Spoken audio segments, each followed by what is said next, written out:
Hi friends, welcome back to another section of the Pretty Reckless Death by Rock and Roll. This has been a fun one to learn and I'm still learning it myself, but I'm going to share with you part 2 of what I've learned up to the end of basically page 1 of the notation that I've provided via the link in the description below. So if you grab the notation, follow along.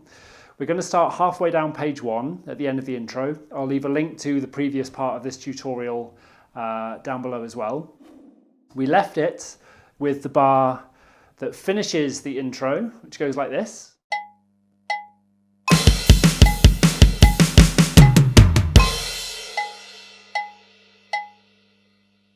The first bar in the middle of this next line of the notation, highlighted on your screen, is kind of the main groove or a variation of it. So we're playing 8ths on the hi-hat, we're crashing in on the 1, playing 8ths on the hi-hat, we're playing the snare on the 2 and 4, and we're playing the bass on the 1 and 3, but we're also adding the bass on the A of 3 and the AND of 4. So that sounds like this.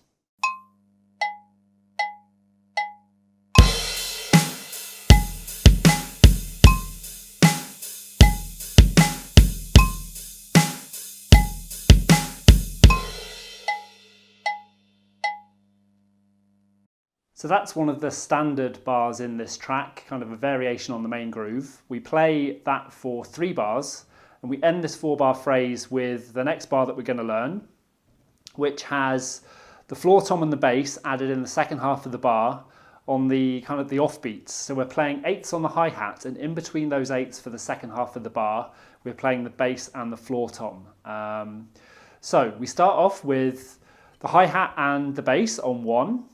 We play the snare on 2, we then play the bass on the A of 2, the snare on 3, and then immediately after the snare on 3, for the E of 3, we're moving our hand across to the floor tom and we're playing the bass with it. So to get an idea of how this sounds, I'm really going to slow this down to 57 BPM. The final track is at 97, so we're going to knock it right back to 57, just to demonstrate the kind of interplay between the hi-hat and the floor tom and bass.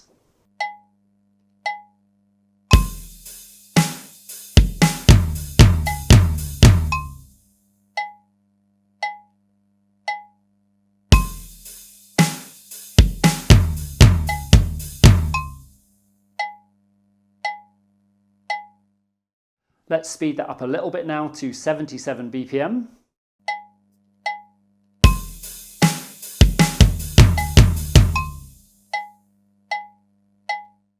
After that, we go back to the bar we just learnt at the beginning of this episode, the variation on the main groove. We play that again for another 3 bars.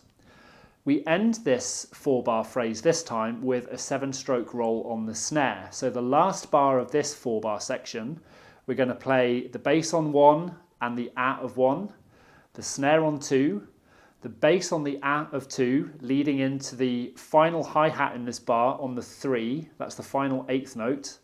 And then we're going to play the 7-stroke roll on the snare. So I'll play that for you at 77 BPM.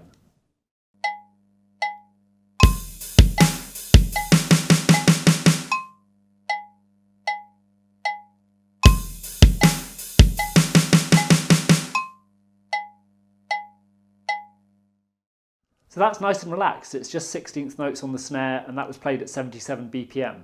If we play that at 97, the final track speed, it sounds like this.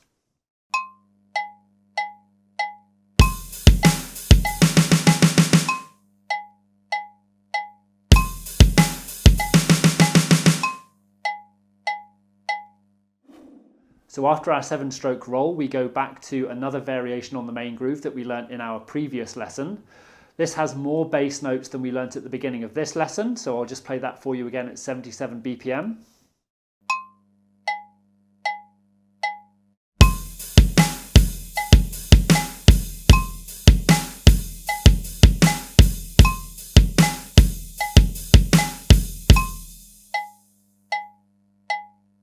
So at the end of this 4-bar phrase, we're playing a crash on the 1, and for each of the first 3 beats, we're counting 1 E and A, 2 E and A, 3 E and A on the bass. So we're playing 1 and A, 2 and A, 3 and A, floor tom, 4 and. So let's play that at 77 BPM.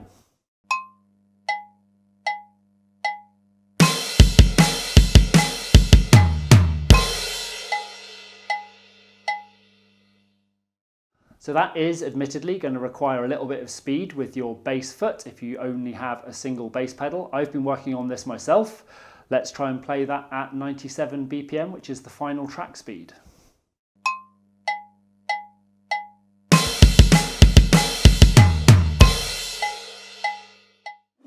If we look ahead to the end of the first page of the notation, we follow that bar with a crashing in on the 1 with the bass, and then we play 2 bars where we're just playing the snare on 2 and 4. We then switch over at the start of the 3rd bar there, the end of this line, we play the bass and the snare together on the 1, and then we switch over to 4 on the floor on the bass for the rest of that bar. We play 2 bars of 4 on the floor on the bass, and then we get to our bar of 3-4, where we're sticking with 1, 2 and 3 on the bass, but on the end of 3, we play the snare in anticipation of crashing back in to our main pattern. We play another 4-bar phrase, so 3 bars of our main groove, and finally we end this section at the bottom of page 1 of the notation by repeating the bar that we just learnt with that double bass. So that takes us to the end of page 1 of the notation and to the end of this session. I'll leave a link down below to the notation so you can grab that for free, and to the first lesson in this series as well, and I'll be back shortly with part 3. In the meantime, have fun on the drums, enjoy playing along to this track, and I will see you again soon for another lesson.